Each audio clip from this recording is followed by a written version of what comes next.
Sankara Water Solution for hot water problems. Contact 9399906356. Hi hello నమస్తే welcome to I dreams. నేను మీ Madhuri. వ్యూహన్ cinema ఫిబ్రవరి 16న అందరి ముందుకు రాబోతుంది. ప్రస్తుతం అయితే సోషల్ మీడియాలో ట్రైలర్ హల్చల్ చేస్తోంది. ఈ ట్రైలర్ లో చాలా అనూహ్యమైన పరిణామాలు, ఈ 10 years గా ఆంధ్రప్రదేశ్ లో ఏం జరిగింది అనే దానిపైన క్లియర్ కట్ గా చూపించినట్టుగా అలా ఆర్జీవి గారు ట్రైలర్ అయితే ఉంది. సో ఈ వ్యూహన్ సినిమా ఎలా ఉండబోతుంది, వ్యూహంలో నిజంగా వ్యూహాత్మకమైన అంచనాలు ఏవైనా ఉన్నాయా, అసలు ఆంధ్రాలో ఏం జరుగుతుంది అనేది మనకి 2 గంటల్లో చూపించారు ఆర్జీవి. దాని డీటెయిల్స్ ఏంటి అనేది మనకి చెప్పడానికి, అసలు వ్యూహం ట్రైలర్ గురించి మనకి ఈ రోజు చెప్పడానికి మనతో పాటు ఉన్నారు చింతా ప్రదీప్ గారు, వైఎస్ఆర్సీపీ యూకే కన్వీనర్. ఆయన అడిగి ట్రైలర్ గురించి తెలుసుకుందాం. నమస్తే సార్. నమస్తే మాధురి గారు అండ్ ఐ డ్రీమ్ ప్రేక్షకులకి నమస్కారాలు. ట్రైలర్ అది వ్యూహం ట్రైలర్ ఒక్కటే కాదండి. నాకు తెలిసి వ్యూహం శపథం సినిమాలో ఉన్న 2 ఈవెంట్స్ ని, అంటే 2 పోర్షన్స్ ని కలిపి ట్రైలర్ గా చేశారు అనుకుంటాను ఆర్జీవి గారు. So that's a trailer for both వ్యూహం అండ్ శపథం. ఓకే సార్, అసలు మనకి ముఖ్యంగా బాగా ఆకట్టుకునే అంశాలు ఏ ఉన్నాయంటే ఏం చెప్తారు వ్యూహం గురించి? ఇక్కడ కాన్సెప్ట్ చాలా ఇంపార్టెంట్ అమ్మా. అంటే ఎవరు సినిమా తీసినా ఎందుకు సినిమా తీస్తున్నాము, ఈజ్ ద పర్పస్ సర్వ్డ్, మనం అనుకున్నది మనం చెప్పగలిగామా అన్నది చాలా ఇంపార్టెంట్. ఇప్పుడు యాత్ర చూస్తే, యాత్ర అనేది ప్యూర్లీ జగన్మోహన్ రెడ్డి గారు ఎలా ఇబ్బందులు పడ్డారు, ఎలా ముఖ్యమంత్రిగా వారు ఎదిగారు, ఆ జర్నీ ఎలా ఉందన్నది యాత్ర. అందుకే టైటిల్ పేరు కూడా యాత్ర. సో ఎన్ని ఇబ్బందులు ఎదుర్కొని వారు ముఖ్యమంత్రి అయ్యారన్నది యాత్ర 2లో చూపించారు. కానీ వ్యూహం శపథం అనేది ఏంటంటే, వ్యూహం అనేది రాజకీయంగా ఎలాంటి వ్యూహాలు పన్నుతారు, ఎలా ఎత్తులకు పై ఎత్తులు వేస్తారు, ఎలా అపోనెంట్స్ ని ఓడించాలని చూస్తారు, అందులో భాగంగా ఎటువంటి అల్లర్లు సృష్టిస్తారు, ఎటువంటి అరాచకాలు సృష్టిస్తారు అన్నది ఇతివృత్తంగా చేసుకొని ఆర్జీవి గారు సినిమా తీశారని తెలిసిపోతుంది మనం ఆ ట్రైలర్ చూస్తే. అందులో ప్రధానంగా మనం చూస్తే 2 నిమిషాల 20 సెకండ్ల ట్రైలర్ లో దాదాపు 2 నిమిషాలు బాబు గారిని పోలిన మనిషి ఉంటారు. అది నిజంగా చంద్రబాబు గారా కాదా మనకు తెలియదు, కానీ బాబు గారిని పోలిన మనిషి ఉంటారు ఆ సినిమాలో. సో ప్రధానంగా వారు చెప్పేది ఏంటంటే, రామ్ గోపాల్ వర్మ గారి మైండ్ సెట్ ఏంటంటే, ఇప్పుడు అపోనెంట్ ఎంత స్ట్రాంగ్ గా ఉండి అతన్ని ఢీ కొడితేనే హీరోయిజం బయటకు వస్తుంది. ఇప్పుడు బ్రిటిష్ వాళ్ళు లేకపోతే గాంధీ గారు ఉండేవారా? గాంధీ గారు అంత పాపులర్ ఎందుకయ్యారు? బ్రిటిష్ వారు గాంధీ గారిని ఇన్సల్ట్ చేసి సౌత్ ఆఫ్రికాలో ట్రైన్ లో నుంచి దించేసి, తర్వాత వారు వచ్చేసి నేను ఉద్యమం స్టార్ట్ చేస్తానని లాయర్ వృత్తిని వదిలేసి స్వాతంత్ర ఉద్యమంలోకి దూకారు గాంధీ గారు. సో బ్రిటిష్ వారు లేకపోతే గాంధీ గారు ఉండరు. సో ఇప్పుడు చంద్రబాబు నాయుడు అనేవాడు, అంటే ఇన్ని దుర్మార్గాలు దురాగతాలు చేసే చంద్రబాబు నాయుడు అనేవాడు లేకపోతే జగన్మోహన్ రెడ్డి గారు అసలు ఫైట్ చేసినా కానీ దానికి అర్థం ఉండేది కాదు. అటువంటి నాయకుని ఢీకొట్టాడు కాబట్టి జగన్మోహన్ రెడ్డి గారు ఇంకా ఇంకా ఇంకా ఇంకా పవర్ఫుల్ అయ్యారు, స్ట్రాంగ్ అయ్యారు అని చెప్పేది అది రాము గారి స్టైల్. అందుకనే సినిమాలో, అంటే ట్రైలర్ లో 2 నిమిషాలు చంద్రబాబు నాయుడు ఉంటాడు, కానీ జగన్మోహన్ రెడ్డి గారి టైం తక్కువ అందులో చూపించింది. అంటే ఇది టార్గెటెడ్ గా చంద్రబాబు నాయుడు గారిని హీరోని చేయటమా? అంటే హీరో అన్నది ఏ విధంగా అనేది సినిమా చూస్తే తెలుస్తుంది. అదే రాము గారు అనేది ఆయన దృష్టిలో ఆయనే ప్రెస్ మీట్ అన్నారు, నాకు హీరో చంద్రబాబు నాయుడు గారు, ఐఎమ్ థ్యాంక్ఫుల్ టు లోకేష్ గారు అని చెప్పేసి వారే అన్నారు, నేనన్నాం కాదు. బట్ సినిమా చూస్తే తెలుస్తుంది ఇప్పుడు చంద్రబాబు నాయుడు గారు హీరోనా విలనా అనేది సినిమా చూస్తే తెలుస్తుంది. అండ్ ఒక్కొక్కరికి ఒక్కొక్క స్టైల్ ఉంటుంది స్టోరీ టెల్లింగ్ లో. అండ్ రాము గారి పంతా చాలా డిఫరెంట్ గా ఉంటుంది. అండ్ ఇప్పుడు ఈ 2 సినిమాలకు gap only like 2 weeks gap అయినా, అంటే యాత్ర 2కి అండ్ వ్యూహానికి ఆ తీసిన కాన్సెప్ట్ గానీ, ఆ తీసిన విధానం గానీ, ఆ టచ్ చేసిన సబ్జెక్ట్స్ గానీ చాలా చాలా డిఫరెంట్. ఇప్పుడు యాత్ర 2 ఎక్కడ ఆగిపోతుందంటే, జగన్మోహన్ రెడ్డి గారు ముఖ్యమంత్రిగా ప్రమాణ స్వీకారం చేసినప్పటికీ యాత్ర 2 ఆగిపోతుంది అంటే సినిమా. కానీ ఈ 5 ఏళ్లలో ఏం జరిగిందో కూడా శపథంలో చూపిస్తున్నారు ఆర్జీవి గారు.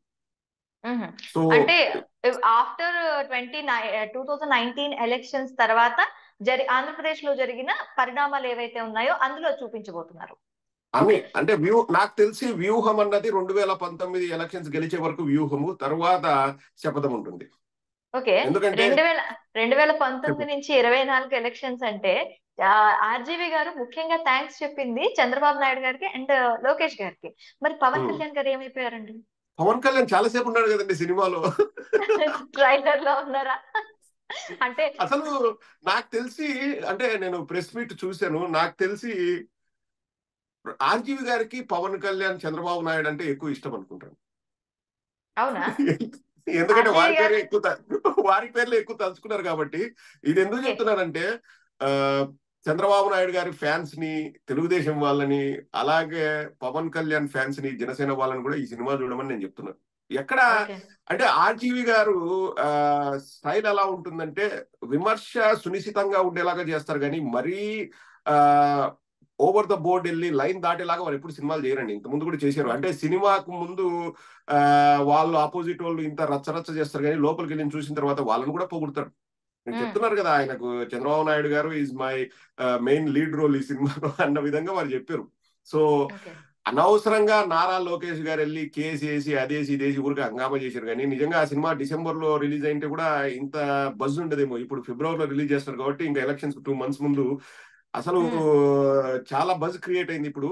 And we wish all the best for the movies, both the movies. అంటే నేను కూడా ట్రైలర్ చూసాను సార్. జగన్మోహన్ రెడ్డి గారు ఇది చేయడం ఏంటంటే మూవీస్ కోసం మూవీలో main the part English medium గురించి హైలైట్ చేయడం, దాంట్లో కూడాను మనకి లాల్ బహదూర్ శాస్త్రి గారిని ఎలివేట్ చేయడం, ఇదంతా కూడాను ఒక అంటే తను ఎంచుకున్న విధానాలు ఏవైతే ఉన్నాయో ఆఫ్టర్ 2019 ఎలక్షన్ తర్వాత జగన్మోహన్ రెడ్డి గారు ఏ ఎజెండాతో వెళ్లారు ప్రజల్లోకి, వాటిపైన చంద్రబాబు నాయుడు అండ్ కో ఎలా దానికి ఇది చేశారు అనే దానిపైన అయితే క్లియర్ కట్ గా తెలుస్తుంది. మరి ఈ మూవీ అనేది ఎలక్షన్స్ ముందు రావటం వల్ల దాని మీద ఎఫెక్ట్ ఏమైనా పడుతుందని మనం భావించవచ్చా?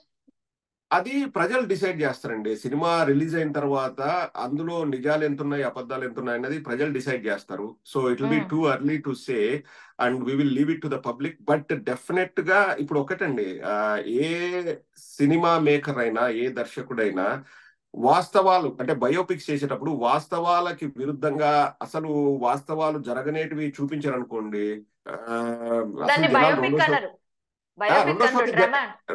రెండో షోకి జనాలు కూడా ఉండరు. ఎందుకంటే ఇప్పుడు నాకు ఎవరైనా నచ్చుతారండి, నచ్చినంత మాత్రాన నేను అతన్ని హీరోగా చేసి మిగతా వాళ్ళని విలన్లను చేస్తే ఎవరు చూడరు. కానీ దర్శకత్వం చేయడంలో మన ఆర్జీవి గారు ఎంత దిట్టనో మనకు తెలుసు. సో వారికి తెలియంది కాదు. సో ఆర్జీవి గారికి he knows very well how to strike the right cards. అంటే ఏ తంతెను మనం మీటితే సంగీతం బాగా వస్తుందన్నది దర్శకత్వంలో వారు అందవేసిన చెయ్యి వారికి తెలుసు. So he knows everything. Like వాస్తవాలే చూపించారని నేను అనుకుంటున్నాను. నేను కొంచెం బిట్లు చూసాను అక్కడిక్కడ. వ్యూహం సినిమాలో ఒక 40-50% నేను చూశాను. అంటే నేను ఆర్జీవి గారి డెన్కి వెళ్ళినప్పుడు ఫ్రంట్ టు బ్యాక్ వెళ్తూ కంటిన్యూగా చూపించలేదు, బట్ ఎవ్రీథింగ్ వాజ్ లైక్ జరిగిందే చూపించారు నాకు తెలిసినంత వరకు. అంటే ఏంటి, మీరు వ్యూహం రిలీజ్ కాకముందే చూసేసారా? ఇదే క్వశ్చన్ నేను కూడా విన్నాను. ఆర్జీవి గారు మీకు స్వయంగా పిలిచి మరి ఆయన వ్యూహం సినిమాని మీకు చూపించారు అని చెప్పి. అంటే ఇది కరెక్ట్ గా చెప్పాలంటే అండి, నాకు ఆర్జీవి గారు పరిచయం ఉంది, మేము మాట్లాడుకుంటుంటాము. ఇండియాకి వచ్చినప్పుడు నేను వస్తాను సార్ మీ దగ్గరికి అని నేను చెప్పినప్పుడు తప్పకుండా రా ప్రదీప్ అని చెప్పారు. సో వెళ్ళి కలిసాం, మా ఫ్రెండ్స్ నేను వెళ్ళి కలిసాం. గానీ వ్యూహం చూపిస్తారని కానీ లేకపోతే చూపించండి అని కానీ నేను అడగలేదు, వారు కూడా అనుకోలేదు. మాటల మధ్యలో, ఎందుకంటే వాళ్ళ డెన్ లోనే మొత్తం అన్ని రికార్డింగ్ రీ రికార్డింగ్ అన్ని జరుగుతాయి అనుకుంటాను. బికాస్ నేను నైట్ టైం వెళ్ళాను, నాకు అంత క్లియర్ గా ఎక్కడెక్కడ ఏ ఫ్లోర్ లో ఏముంటది నాకు వారు చూపించలేదు. కానీ వారికి ఇది ఉంటది కదా, ఎడిటింగ్ రూమ్ ఉంటుంది, ఎడిటింగ్ రూమ్ లోకి తీసుకెళ్లారు. వెళ్దాం పదండి ప్రదీప్ అని చెప్పేసి పైన బాల్కనీలో అంటే టాప్ ఫ్లోర్ లో నుంచి ఎడిటింగ్ రూమ్కి వెళ్ళారు. ఎన్నో ఫ్లోర్ కూడా నాకు కరెక్ట్ గుర్తు కూడా లేదు. వెళ్ళిన తర్వాత అక్కడ కూర్చోబెట్టి, అంటే ఇప్పుడు సినిమాగా ఏం చూపించలేదండి, ఫ్రంట్ కి వెళ్ళి బ్యాక్ వెళ్ళి అంటే ఆయనకు ఈ సీన్ చూడు ఒకసారి ఎలా ఉందో అని అడగడానికి చూపించాం.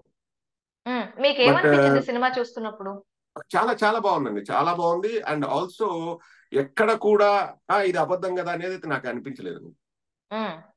నాకు అలా అనిపించలేదు. And everything is content driven. ఇక్కడ వ్యక్తుల్ని చెడ్డ వాళ్ళని చేశారా మంచి వాళ్ళని చేశారా అన్నది సినిమా చూస్తే తెలుస్తుంది. But it's all content. అంటే ఈ సబ్జెక్ట్ డ్రివెన్ సినిమా ఇదనమాట. అందులో ఇందులో పాత్రలు వస్తూ నాకు ఉంటాయి, పోతూ ఉంటాయి.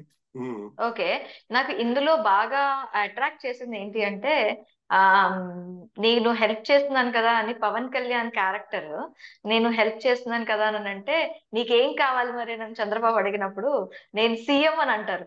సీఎం అయ్యే అంత రేంజ్ పవన్ కళ్యాణ్ గారికి ఉందా అంటారా అండి?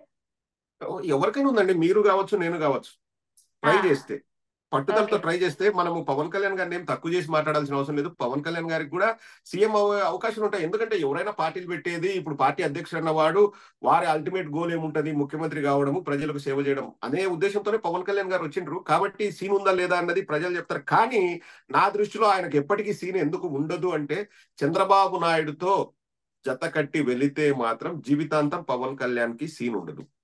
ఉమ్, ఇప్పుడు సింపుల్ లాజిక్, ఎవరైనా చిన్న పిల్లవాడిని అడిగినా చెప్తారు.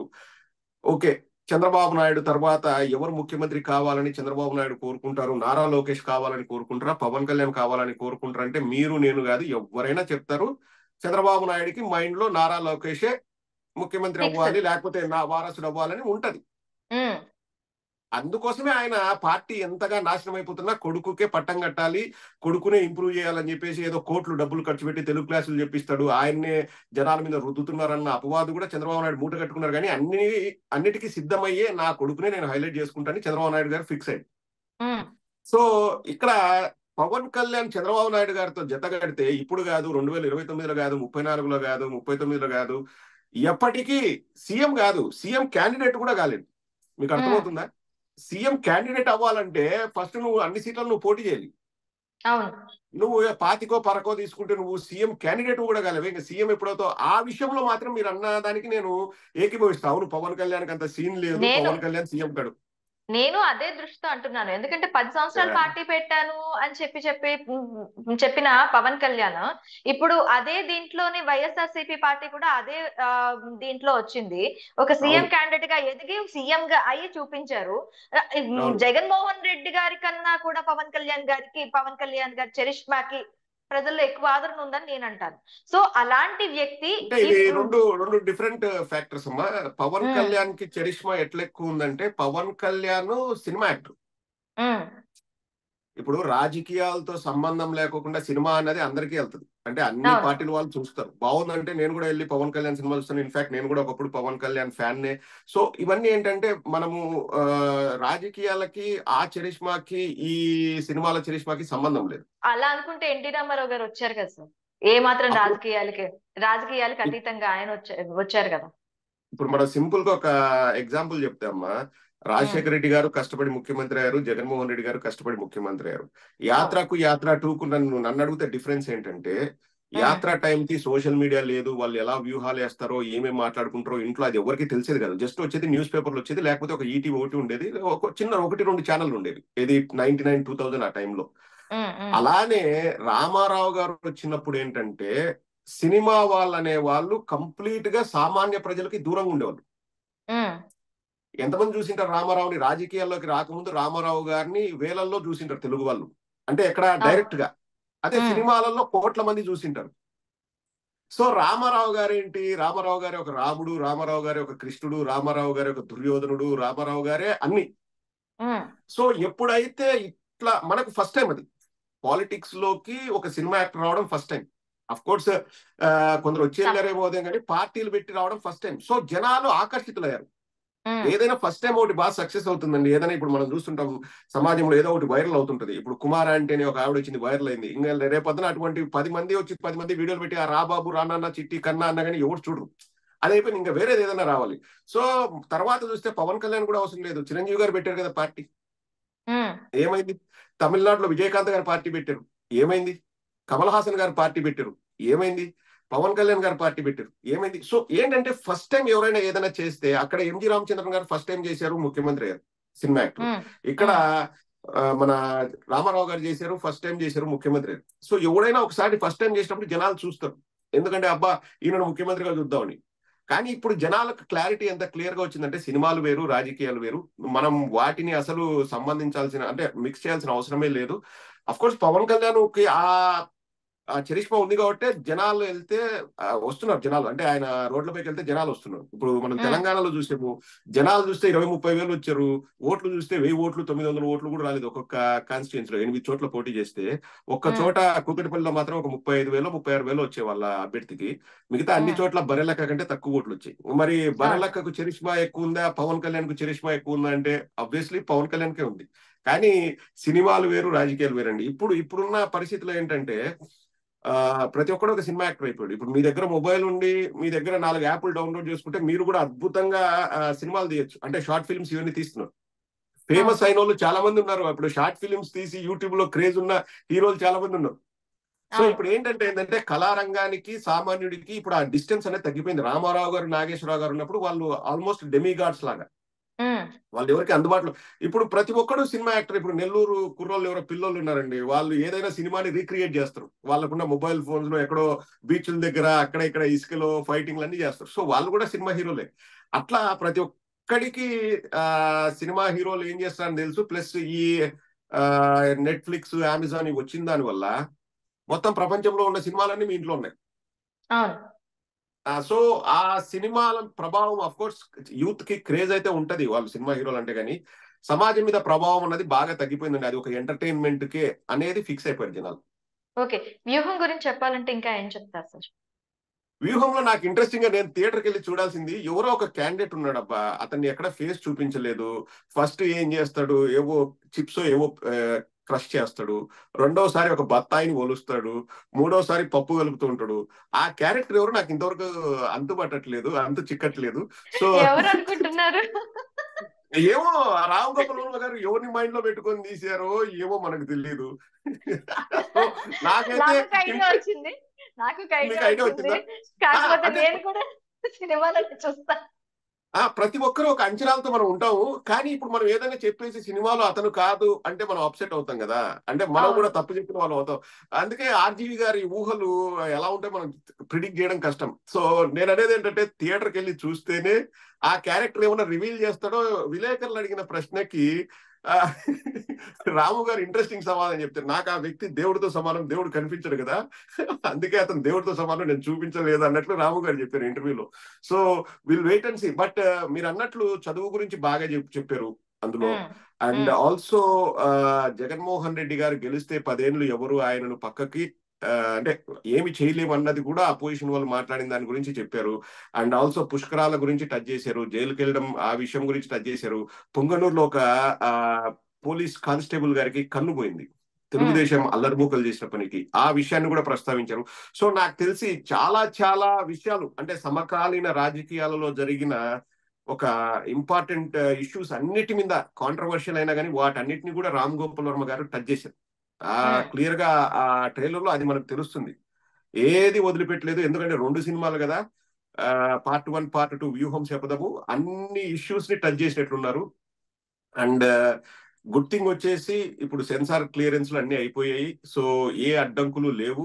23వ తేదీ వ్యూహం రిలీజ్ అవుతుంది, 1వ తేదీ శపథం రిలీజ్ అవుతుంది. సో ఆర్జీవి గారికి, దాసరి కిరణ్ కుమార్ గారికి అండ్ హోల్ టీమ్ ఆఫ్ వ్యూహం అండ్ శపథం వారికి మన తరపున ఆల్ ద బెస్ట్ చెప్దాము. అండ్ చూసే ప్రేక్షకుడికి కూడా కావాల్సినంత ఎంటర్టైన్మెంట్ వస్తుంది ఆ సినిమాలు చూడడం వల్ల. అండ్ వాస్తవాలు మరిన్ని తెలుస్తాయని మనం ఆశిద్దాం.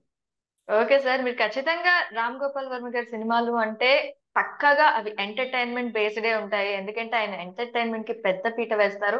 ప్రతి ఒక్క ప్రేక్షకుడు కూడాను ఆ ఎంటర్టైన్మెంట్ పొందుతాడని మేము కూడా అనుకుంటున్నాం. మరొక ఇంట్రెస్టింగ్ అంశంతో మేము ముందుకు వస్తాం. Stay with us.